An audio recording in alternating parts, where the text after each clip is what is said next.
When we started preaching in Lokoja, we were using gas lamp to preach crusade. How many of you remember gas lamp?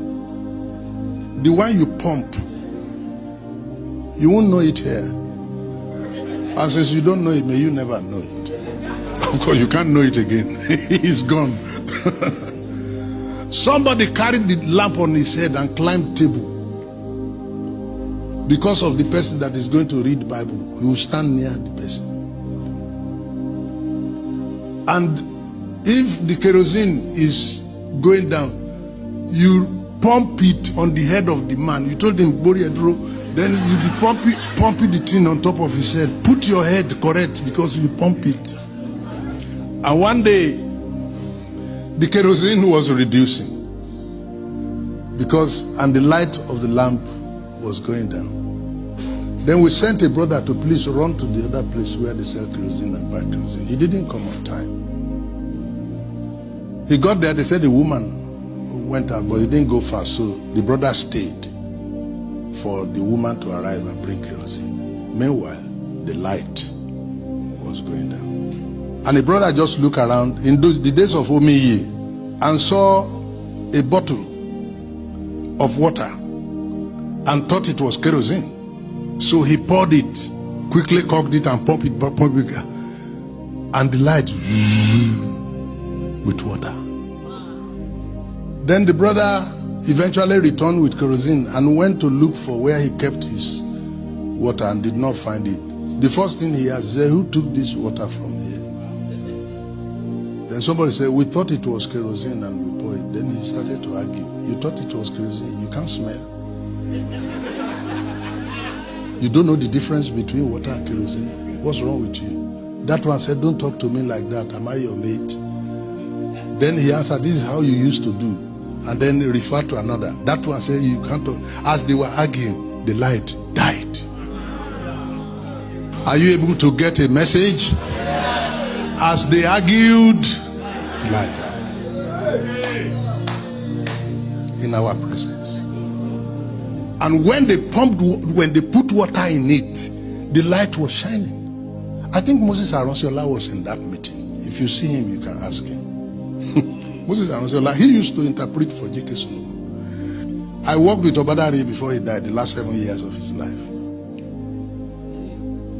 He called me one day and said, I have 27 court cases. And this morning I took my phone to look at different court cases. The number of court cases Assemblies of God has. Assemblies of God have a case up to Supreme Court where the Muslims are the one to decide who the General Superintendent of Assemblies of God in Nigeria will be. The Muslims in Supreme Court, they are the ones now to decide who the General Superintendent of Assemblies of God will be. This is not to our credit.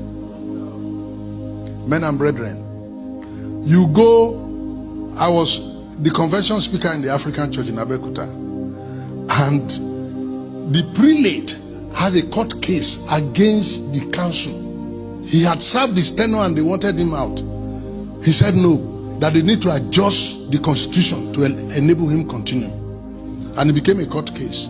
And while they are arguing and pointing fingers at themselves, the church is dying. I am telling you that while we are arguing, the light is what? Is dying. Recently I passed through Nineveh. And you will not believe that it's the same Nineveh that everybody became a Christian, became godly and repented when Jonah came to town. Right now, right at the airport, you'll be hearing the blaring sound of people calling for Islamic prayer. You go to Nineveh today, there's no church.